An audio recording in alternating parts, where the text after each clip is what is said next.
you've got this event that seems to preside over the pyramid. And then same thing goes with the Schweppes logo. I mean, I had a real good 11/11 moment with this because it happened in a glass of Schweppes tonic water when the ice cubes started ringing at me. Right. And I thought that was, it was pretty mental, but it was insinuating something was happening. Nice. And I looked on the bottle, and the year 1783, obviously on the all-seeing eye, the date 1776. Mm-hmm. I was like, we're a bit too close for comfort here. We're in the period of the Enlightenment, is what they call it. Yeah. And look at their logo, and it doesn't even take any deciphering this one. There's a pyramid with an angel on top, with a McDonald's-style M presiding over the pyramid. So essentially, you've got more messianic imagery in the logo of a corporate symbol. And all I can think is this company, Schweppes, they teamed up with Cadbury's. They're instrumental in destroying the health of the world because they create sugary drinks and, aspartame-ridden drinks and everything that goes with it. And they're using this symbology. So you can look at that on my blog yet again because it's all on there. Very interesting. Get to Starbucks, and Starbucks, if you look at when you're walking past any old Starbucks, you'll notice that the logo is 3 stars that make a pyramid. And the very top star is seated on top of a crown, which is essentially, symbolic of the all-seeing eye. But underneath the crown is a woman, and that woman is Isis, so the Egyptian deity Isis. And essentially, what I've realised over the past few days is that what these logos are depicting is some form of messianic event. Yeah. And when you look into a book, there's a book called The Secret Teachers of All Ages from 1928. By Manly P. Hall. Indeed. And states Isis is sometimes shown standing between 2 great pillars of Freemasonry. Yeah. So deity Isis stands between these pillars. So on the McDonald's logo, where you've got the M and you've got the M coinciding on the top of the pyramid, and the same on the Schweppes logo, where you've got the angel stood on top of the pyramid, they're representing Isis. There's no other way of looking at it, in my personal opinion. Yeah. So basically, Isis is symbolic of the all-seeing eye. It's the same thing. Same as when you're looking, for instance, into the Holy Trinity and stuff, and you've got the Father, the Son, and the Holy Spirit. Yeah. There's the evidence of the kind of, the ever-looming one who sees everything but isn't quite there. Do you know what I mean? Yeah. So anyhow, this occult symbolism, it works on a dual level, like optical illusions. For instance, you can now look at a picture and do you see the old woman or do you see the young woman? Yeah. It's got the duality, same as everything else when it comes down to religion. Yeah. Most people are attuned to see one thing, but it actually means another thing as well. But it depends which version you want to go with. There's two ways to look at it. And my opinion on everything with the occult is that it's working on a different plane outside of the 5 sense human reality. It's something that's working in the subconscious. Yeah. And going on that principle of mind before matter universe, when you're looking at this occult symbolism, and if one person is, say, looking at the Schweppes logo, and they're drinking Schweppes, and they're buying into this logo, they're buying into the brand, they're buying into all of it, they think they're just buying into a great drink. But they're also buying into this other thing. They're buying into this messianic event. And essentially, if you think about this mind before matter universe, if this occult symbology is working on the subconscious, and it's working on the subconscious of a global population, then it's got the ability to still bring itself forward into matter.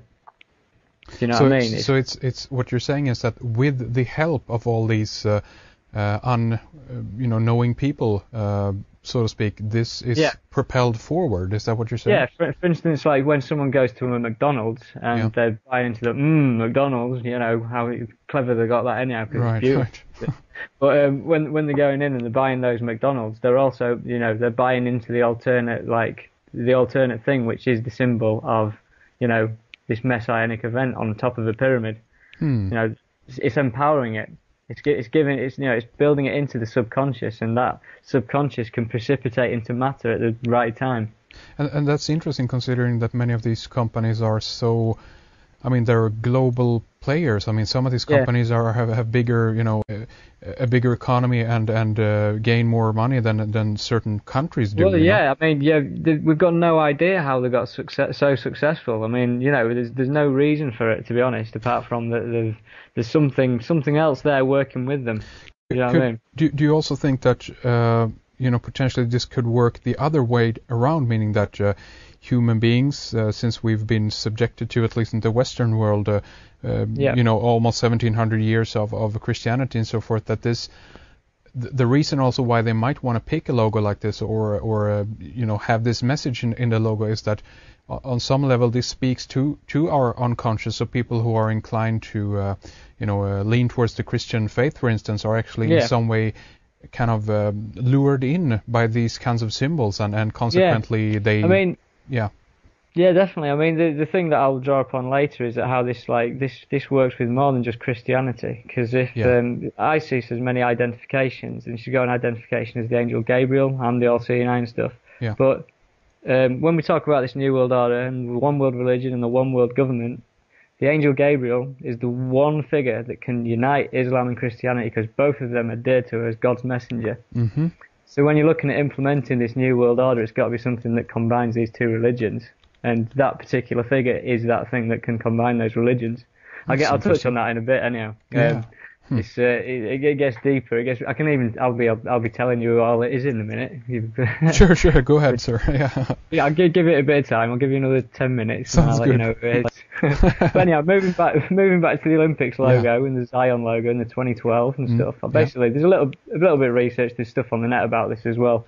The company who created that logo was a company called Wolf Ollins. It's a brand agency, and this brand agency was set up by a chap called Wally Ollins, and this man was responsible for branding corporate Europe. So basically, GE Capital, all these logos that have kind of, sunk into the subconscious of sorts. These are all created by this man called Wally Ollins, who created the 2012 logo as well. And it turns out his dad was a Freemason. Nice. So the chances are that, there's an interview online where he references his dad trying to get him to be a Freemason. He never actually says whether he is or not, but the chances are it's in the family. And, there's these messages in the logos that this man's produced. It's a Freemasonic branding, company for corporate Europe. Yeah. Wow. Essentially. Really interesting. Sorry, yes, I wanted the name there again. Wally Ollins, is that right?